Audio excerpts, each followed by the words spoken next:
कुछ दिन पहले हमारे घर में एसीयों की ज़रूरत थी। एक एसी था और एक एसी में पता है कितना मुश्किल हो जाता है। मुझे बच्चों के रूम में भी चाहिए, ड्राइंग रूम में भी चाहिए था। तो मैंने कहा मेरे यहाँ पे जो एसी लगे हुए हैं, 2 साल से घर बंद है, तो मैं अपना यहाँ से सामान उठवा लेती हूँ और यूज़ करती हूँ। मैंने ना इनको कहा, मेरा नीचे भतीजा रहता है, जो बड़ा भाई है दुबई में, उसका बेटा रहता है, तो मैंने उसे कहा कि मैंने ना एसी उतरवाना है। बल्कि मेरे भतीजे ने ही मुझे कॉल की और मुझे वीडियो बाकायदा भेजी कि वो आपके ऊपर से ना पानी लीक हो रहा है, लगता है आप नलका खोल के चली गई हैं। मैंने कहा 15 दिन हो गए हैं मुझे, महीना हो गया बड़ी ईद के बाद, 2.5 महीने हो गए हैं, तब तो पानी लीक नहीं हुआ। अब पानी लीक होना शुरू हो गया। मैंने कहा चलो ठीक है, कोई बात नहीं, मैं बंदा भेजती हूँ, वो देख लेता है। फिर मैंने सोचा कि बंदा भेज ही रही हूँ तो अपना सामान भी उठवा लेती हूँ, एक ही चक्कर में वो ट्रक में सारा सामान ले आएगा। तो मैंने ना इनसे कहा कि उसने मुझे कहा कि आपका बंदा आ गया। मैंने कहा मुझे ना बंदे ने कहा कि एसी उतरवाना है, उन्होंने लड़ाई शुरू कर दी। अब मेरे भतीजे ने अपने बाप को फ़ोन किया दुबई में, उसने वो गाली गलौज और बदज़ुबानी की और इल्ज़ाम तराशी शुरू कर दी। उसने फिर अपने चचा को फ़ोन किया, जो मेरा छोटा भाई है जो यहाँ पे होता है, उसने कहा कि इसको एक चमची भी ना हटाने देना अच्छा। और बहुत गंदी लैंग्वेज में कहा कि जब वो आए ना फ़ौरन इसको ऊपर भेज देना। जब उन्होंने ये सारी बातें की तो मैंने ना अपने बंदे से कहा कि बस ठीक है, यहाँ पे दरवाज़ा लॉक करो और वापस चले जाओ। वो वापस चला गया। लेकिन जब मैंने ये सारी चीज़ें देखी और फिर मुझे इतना प्रेशर आने लगा, ये कर देंगे, वो कर देंगे, कत्ल कर देंगे, मार देंगे। और फिर जब मुझे ये आपके बात आई, बाकी बहनों को भी ऐसे ही कहा जाता है? उनको भी बंद कमरे में बहुत जलील करते हैं, बहुत किरदार कशी करते हैं। ये तो मैं सामने आई हूँ ना, वो बेचारी सामने नहीं आती। तो मैंने कहा आप लोग ना आएँ, चले मैं सब औरत की आवाज़ बनती हूँ कि मेरे साथ जुल्म हुआ है तो किसी औरत को दोबारा, किसी मर्द ना औरत के साथ जुल्म ना करे, स्पेशल खासकर भाई। तो जब मैंने उनसे कहा, अब मेरा मुलाजिम जब वापस चला गया, 3 दिन बाद फिर मैं वापस आती हूँ, थोड़ा ऊपर कर लो। फिर मैं खुद आई हूँ वापस। ठीक है, और मैंने कहा मैं अपना ना अब हक लेके आऊँगी, मैं इनका जुल्म नहीं बर्दाश्त करूँगी। बहुत इन्होंने मेरे ऊपर बंद कमरों में जुल्म कर दिया, अब मेरी जुल्म की इंतहा हो गई है। अब मैं इन हर चीज़ का सामना करूँगी। मैं वापस आती हूँ, मेरे साथ एक मेरा बंदा था और मेरा मुलाजिम है, और जो है ना एक साथ मेरा एसी वाला था। हम दोनों अंदर आते हैं, मैंने इस्लाम से अंदर आके अपनी भतीजियों से बहुत प्यार से इस्लाम किया और वो दूसरे रूम में चली गई। वो भी पर्दा करती हैं, वो दूसरे रूम में चली गई हैं। मैं पहले खुद अंदर आई हूँ और जब कोई भी नहीं था फिर मैंने एसी वाले को अंदर बुलाया कि आप आ जाएँ। और जब वो एसी उतारने लगा, इन्होंने आगे से फ़ोन कर दिया मेरे भतीजे को कि ये पुप्पो एसी उतारने आ गए। यकीन करें मेरा भतीजा आया है, अभी वो अंदर, उसने मुझे नहीं देखा, दरवाजे पे आके मेरे बंदे को इतनी गंदी गलीज़ गालियाँ निकाली हैं। और वो मेरी ज़ुबान ज़ेब नहीं देती कि मैं बताऊँ, इतनी गलीज़ गालियाँ निकाले। फिर मैं एकदम अंदर से निकली हूँ, मैंने कहा मेरे से बात करो, उससे बात ना करो, मैं आई हूँ। उसने कहा ऐसी की तैसी तुम एसी उतार के, तो दिखा। उसने एसी वाले के साथ बहुत गंदी ज़ुबान इस्तेमाल की और मुंह पे हाथ फेर के कहता कि देखना मैं अपने बाप का बेटा ना हुआ कि मैं तुम्हारे साथ करता क्या हूँ। जी, मैंने वो भी बर्दाश्त किया। लेकिन यहाँ पे दरवाजे पे खड़े होके कहता है कि अपने चचा को, यानी जो मेरा भाई है ना मोहम्मद बशीर, वो उसे गाइड कर रहा है फ़ोन पे कि ये करो, और वो उसके कहने पे चल रहा है। उसको कहता है कि हाँ, एक मर्द को बुलाया था इसने और मर्द को बुला के ऊपर ले गई है, मुझे नहीं पता वो मर्द कौन है। जब उसने ये बात की ना तो मैंने रोना शुरू कर दिया कि कोई तो खुदा का खौफ करो, तुम्हें नहीं पता एसी वाला है। और फिर मैंने एसी वाले भाई से कहा आप चले जाएं, उसने नीचे नहीं जाने दिया। उसने कहा ऊपर हो ना तो ऊपर ही रहो। अब मेरे किरदार में कोई डाउट था नहीं, मैंने भाई से कहा आप ऊपर रहें, जब मामला ख़त्म हो जाता है मैं आपको आराम से इज़्ज़त से भेज देती हूँ। खैर ये बात यहाँ पे भी नहीं हुई। भाई ने जाके उसे कहा कि इससे पहले कि तुम्हारी पुप्पो 15 पे कॉल करे तुम कर दो।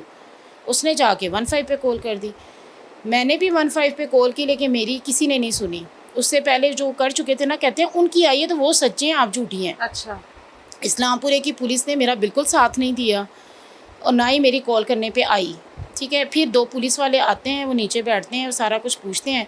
लेकिन वो बहुत अच्छे थे, जो भी पुलिस वाले आए ना, उन्होंने आके सारी बात पूछी। फिर उन्होंने बात की कि आप बस इतना बता दें कि एसी किसका है। तो मेरे जो अज़ीम है, उसने, भतीजे ने कहा कि ये एसी जो है ना विरासत का हिस्सा है। ओहो। तो मैंने उनसे कहा कि चलें ठीक है, बात यहाँ पे ख़त्म करते हैं। इसको कह दे कि कुरान पे हलफ उठा दे कि ये विरासत का हिस्सा है, मैं पीछे हट जाती हूँ, जो आप सज़ा दे मैं देती हूँ। हाँ।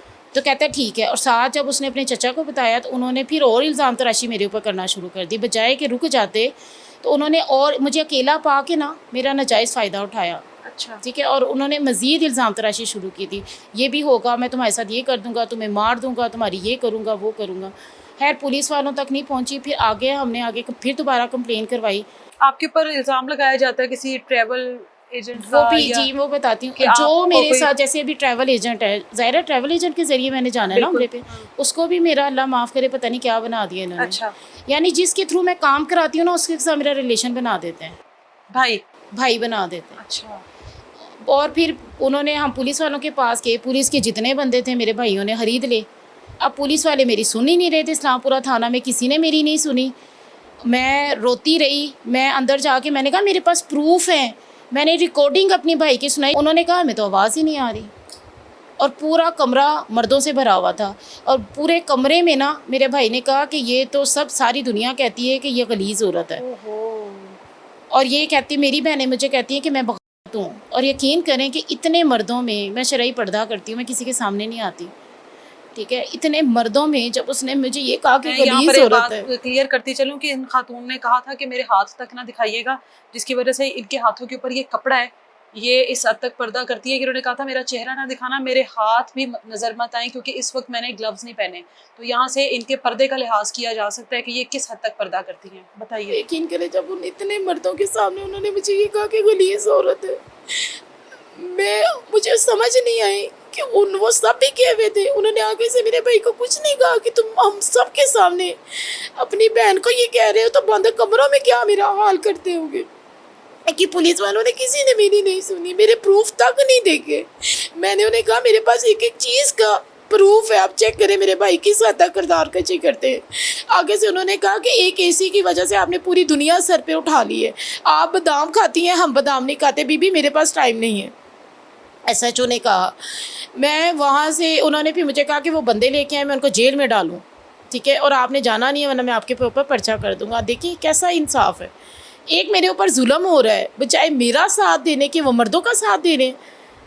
इस तरह तो कितनी औरतें जुल्म बर्दाश्त करेंगी, कितनी हद तक हम लोग बर्दाश्त करेंगे, सिर्फ अपनी इज्जत का करते हुए कि हमारी आवाज़ भाई ना और जाए। कितनी बहनें अपना हक छोड़ती जाएंगी। हम छोड़ते हैं ना, लेकिन इज्जत तो दें, मान तो दें, हमारे सरों पे हाथ तो रखें, भाई बने तो सही, हम सब कुछ छोड़ देते हैं।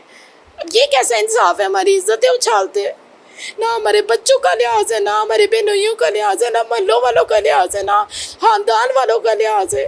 क्या हम इतनी गई गुजरी हैं, उनको पूछने वाला कोई नहीं है, फरून बने बैठे हैं कि बहनों के साथ जो मर्जी करे। और भाई कहते हैं हम तो कुरान और सुन्नत के मुताबिक इनको हिस्सा देंगे। कुरान और सुन्नत, अल्लाह ताला के नाम को कितना गलत इस्तेमाल करते हैं। इसीलिए मैं सोशल मीडिया के थ्रू उन सब तक ये बात पहुंचाना चाहती हूँ कि उन्होंने हमारे साथ क्या किया है, ताकि जिस तरह मैं घर की चार दीवारी से बाहर निकली हूँ, इस तरह बहुत सारी बहनें जुल्म का शिकार हो रही हैं, वो भी निकलें, अपने हक़ के लिए आवाज़ उठाएँ, कानून का सहारा लें, अपने शवाहिद महफूज रखें, और फिर कानून इंशाल्लाह हमारा साथ देगा, और फिर हम इस जुल्म से निकल पाएंगे। बिल्कुल जी, ये वालिदैन को अपनी ज़िंदगी में ही अपनी औलाद के लिए जो जो हिस्से तकसीम करने होते हैं वो कर देने चाहिए। उसके बाद तोहफ़तन भी जो घर दिए जाते हैं या कुछ अगर अपनी औलाद को दिया जाता है, तो उसके बाद भी नताइज ये निकलते हैं कि भाइयों को विरासत के पीछे, हिस्सों के पीछे जल्लाद बनते देर नहीं लगती। ये तकसीम वालिदैन की ज़िंदगी में ही अपनी औलाद में हो जानी चाहिए, ताकि बाद में इस तरह के मसाइल खड़े ना हो।